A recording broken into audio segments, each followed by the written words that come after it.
Halo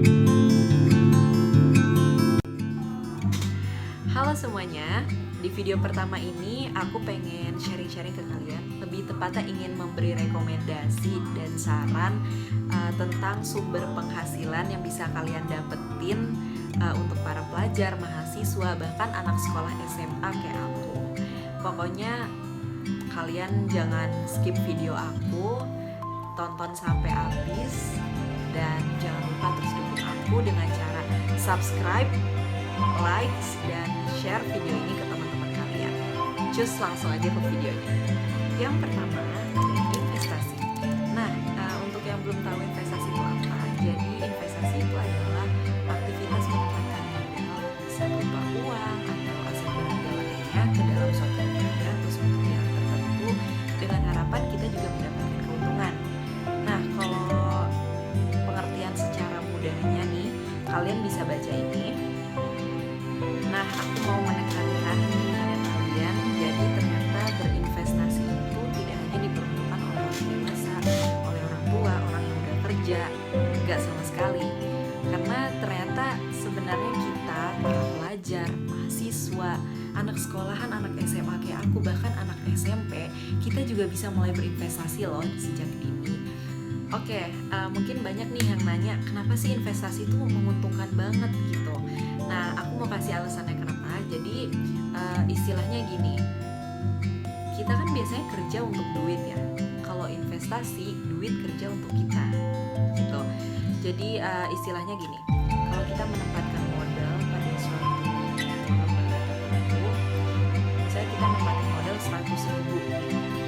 Nah, mau kita tinggal kerja, kita tinggal rebahan, kita tinggal ngapain, duit 100.000 ini bakal terus ngalir, dia bakal bercabang sampai suatu saat nanti dia bakal tumbuh jadi banyak gitu.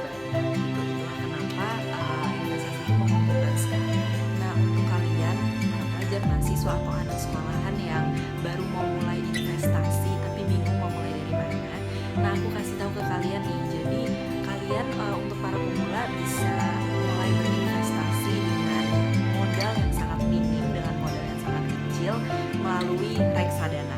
Nah, kebetulan aku ada beberapa rekomendasi aplikasi reksadana yang bisa kalian gunakan untuk mulai berinvestasi. Nah, diantaranya ada aplikasi Bibit dan aplikasi Ajaib. Yang kedua, ada bisnis online shop. Oke, kenapa sih online shop itu jadi salah satu sumber penghasilan khususnya untuk mahasiswa, pelajar, bahkan untuk semua kalangan?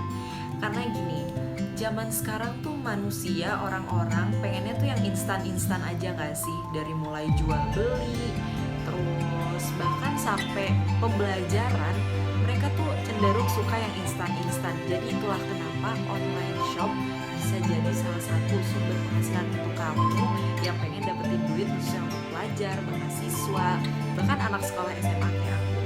Nah, kalau di era new normal kayak gini, di era pandemi atau new normal lah gitu, aku ada beberapa saran nih untuk kalian yang pengen buka online shop. Kalian bisa coba untuk buka thrift shop, karena menurut aku ada beberapa teman aku yang mulai usaha thrift shop itu mereka untungnya tuh lumayan, bisa dibilang lumayan, dan bisa dibilang mencukupi lah untuk kehidupan sehari-hari, untuk jajannya mereka. Jadi mereka tidak perlu membebankan orang tua lagi. Itu yang pertama. Terus yang kedua, kalian bisa mulai bisnis skincare. Zaman sekarang cewek-cewek orientasinya pasti pada ke muka dong, pada ke penampilan, pada ke glowing gitu, pengennya glowing, pengennya glow up. Jadi itulah kenapa cocok banget kalau kamu bisnis skincare. Yang ketiga ada reseller.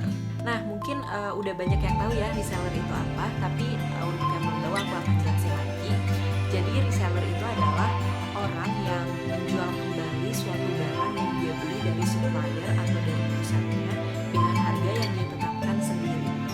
Atau lebih jelasnya, kalian bisa lihat skema ini. Ini adalah pengertian reseller. Jadi si reseller ini nanti dia akan membeli barang dari supplier, dari pusat. Nah, nantinya barang yang dia beli dari supplier atau pusat ini akan dia jual kembali dengan harganya dia sendiri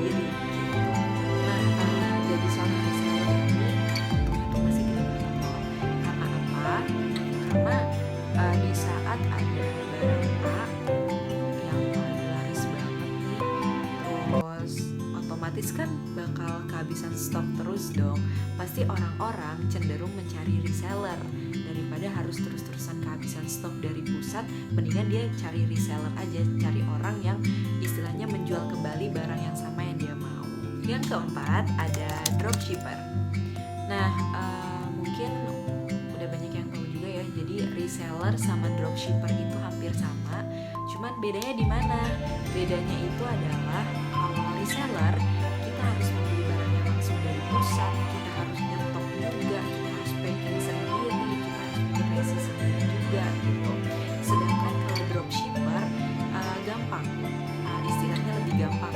Kita nggak perlu repot-repot packing, kita nggak perlu repot-repot nyetok, kita hanya perlu istilahnya HP. Kita hanya perlu HP, terus kita istilahnya yang ngirim tuh mereka, yang ngirim si supplier, yang ngirim ke pusat, tapi mengatasnamakan kita.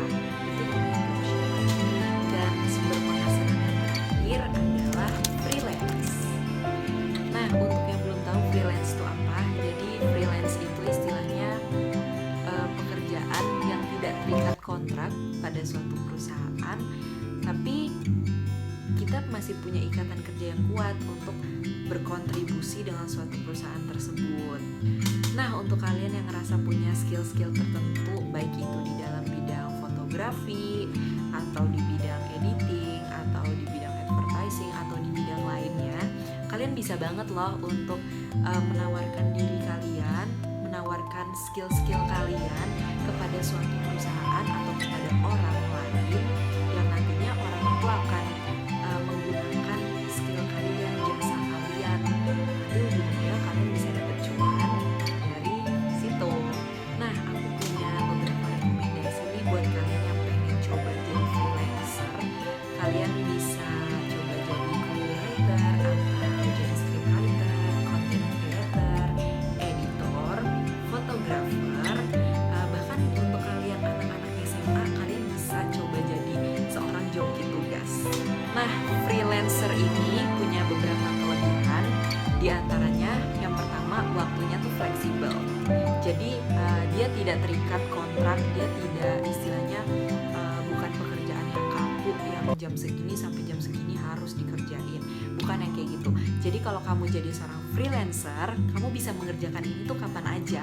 Waktunya fleksibel, bisa dikerjain siang, malam, sore, atau di saat kamu lagi senggang juga bisa. Terus yang kedua, kamu bisa bebas milih klien kalau kamu mau. Kamu bisa pilih pengen klien yang ini, pengen klien yang itu. Kelebihan yang ketiga dari seorang freelancer, kamu bisa istilahnya tahu nilai dari skill kamu tuh gimana, nilai dari skill kamu tuh berapa gitu, dan kamu juga bisa istilahnya menempatkan harga sendiri untuk diri kamu. Nah, itu dia tadi beberapa sumber penghasilan untuk para pelajar, mahasiswa, dan anak sekolah aku. Aku pengen minta maaf kalau ada salah-salah kata atau kekurangan. Terus jangan lupa terus bantu aku dan dukung aku dengan cara subscribe, likes, dan share video ini ke teman-teman kalian kalau kalian suka. Dan jangan lupa nyalain lonceng notifikasi biar setiap aku upload kalian bisa langsung nonton, kalian bisa langsung diberitahu oleh pihak YouTube.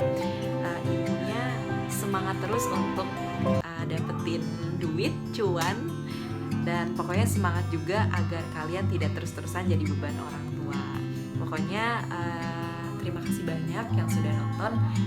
Jangan lupa like, subscribe, dan share ke teman-teman kalian. Dadah.